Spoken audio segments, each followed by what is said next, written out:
Miss Nelson is Missing, written by Harry Allard, illustrated by James Marshall. The kids in room 207 were misbehaving again. Spitballs stuck to the ceiling. Paper planes whizzed through the air. They were the worst behaved class in the whole school. "Now, settle down," said Miss Nelson in a sweet voice. But the class would not settle down. They whispered and giggled. They squirmed and made faces. They were even rude during story hour. And they always refused to do their lessons. "Something will have to be done," said Miss Nelson. The next morning, Miss Nelson did not come to school. "Wow!" yelled the kids. "Now we can really act up." They began to make more spitballs and paper planes. "Today, let's just be terrible," they said. "Not so fast," hissed an unpleasant voice. A woman in an ugly black dress stood before them. "I am your new teacher, Miss Viola Swamp." And she rapped the desk with her ruler. "Where is Miss Nelson?" "Never mind that," snapped Miss Swamp. "Open those arithmetic books." Miss Nelson's kids did as they were told. They could see that Miss Swamp was a real witch. She meant business. Right away, she put them to work, and she loaded them down with homework. "We'll have no story hour today," said Miss Swamp. "Keep your mouth shut," said Miss Swamp. "Sit perfectly still," said Miss Swamp. "And if you misbehave, you'll be sorry," said Miss Swamp. The kids in room 207 had never worked so hard. Days went by and there was no sign of Miss Nelson. The kids missed Miss Nelson. "Maybe we should try to find her," they said. Some of them went to the police. Detective McSmog was assigned to the case. He listened to their story.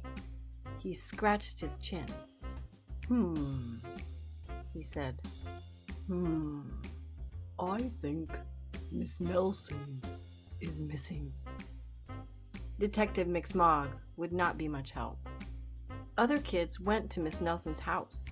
The shades were tightly drawn, and no one answered the door. In fact, the only person they did see was the wicked Miss Viola Swamp coming up the street.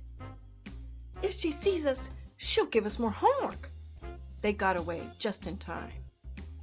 "Maybe something terrible happened to Miss Nelson. Maybe she was gobbled up by a shark," said one of the kids.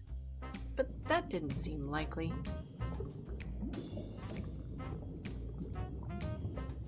"Maybe Miss Nelson went to Mars," said another kid. But that didn't seem likely either.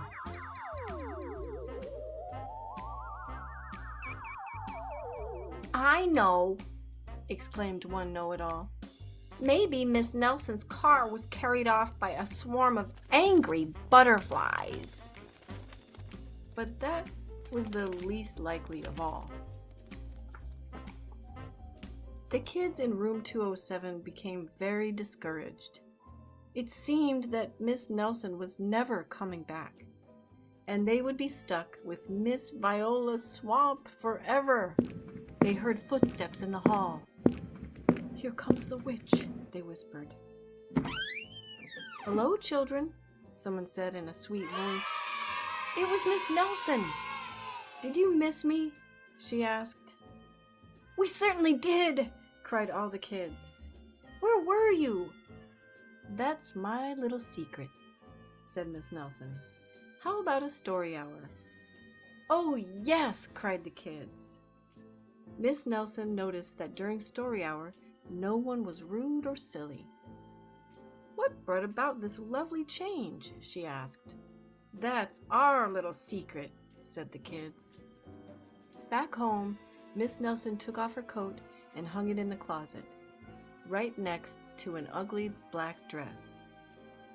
When it was time for bed, she sang a little song. I'll never tell. P.S. Detective McSmog is working on a new case. He is now looking for Miss Viola Swamp.